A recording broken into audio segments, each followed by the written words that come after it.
Okay, I'm Audrey-Marie, and I am a technical advisor for research and evaluation in the Global Learning Group at FHI 360.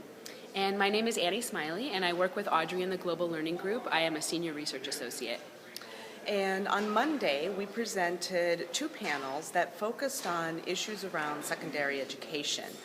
The first panel really presented an overview of some of the issues and challenges.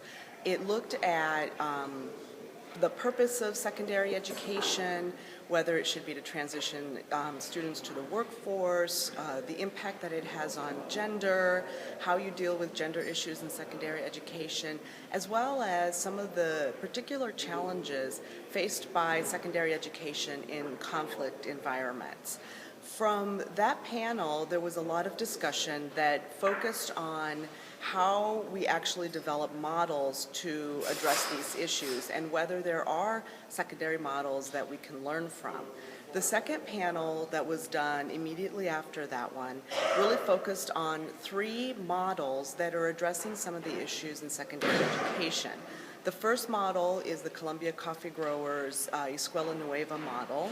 The second model is a few that are being used across the series of refugee camps, and the third is a transition to the work program for orphans and vulnerable children.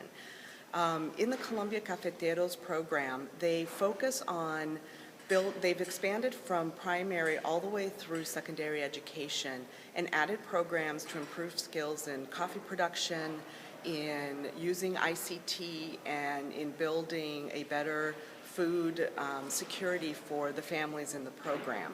The outcomes show that the students over the last 25 years have contributed more than $500 million to the coffee growing economy in Caldas. The students clearly show leadership skills through involvement in student government and PTA committees associated with the schools, and institutionally they've been able to actually change some of the policies and laws to include the program as part of the government system to ensure sustainability.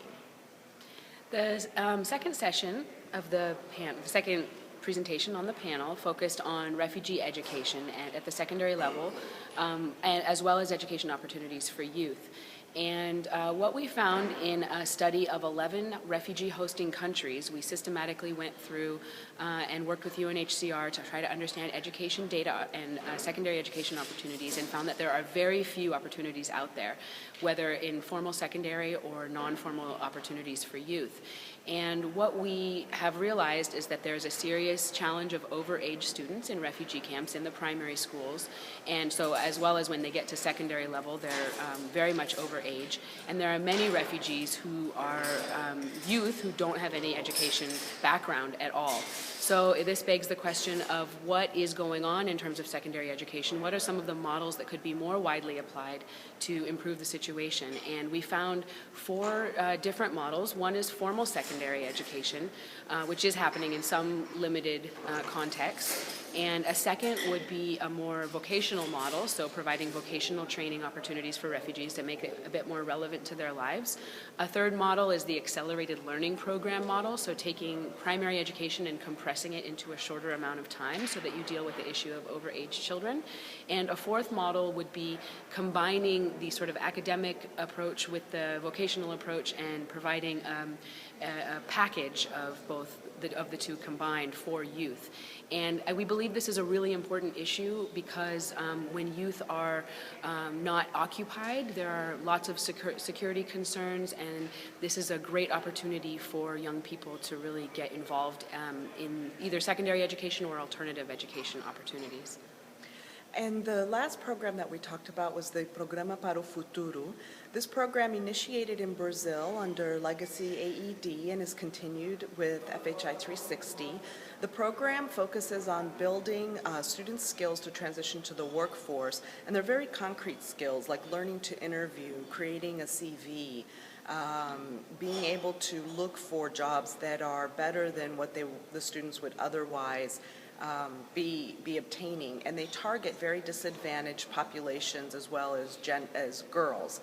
In Brazil, the results of the program over time have actually shown that 4 and 5 years after the program, a large portion of the students, more than 75%, are actually working, and they're working in better jobs than they would have gotten otherwise.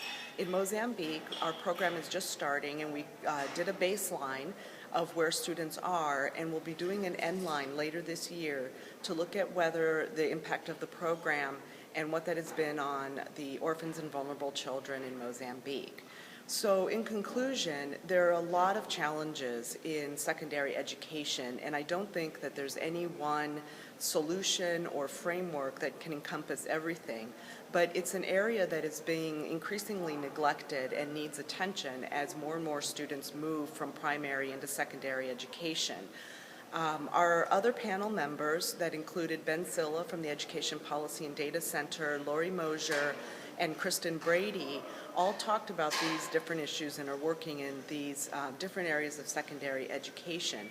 We have models similar to the ones that we've talked about, but there needs to be more and more evaluation and looking at how these models can help address these issues. Thank you.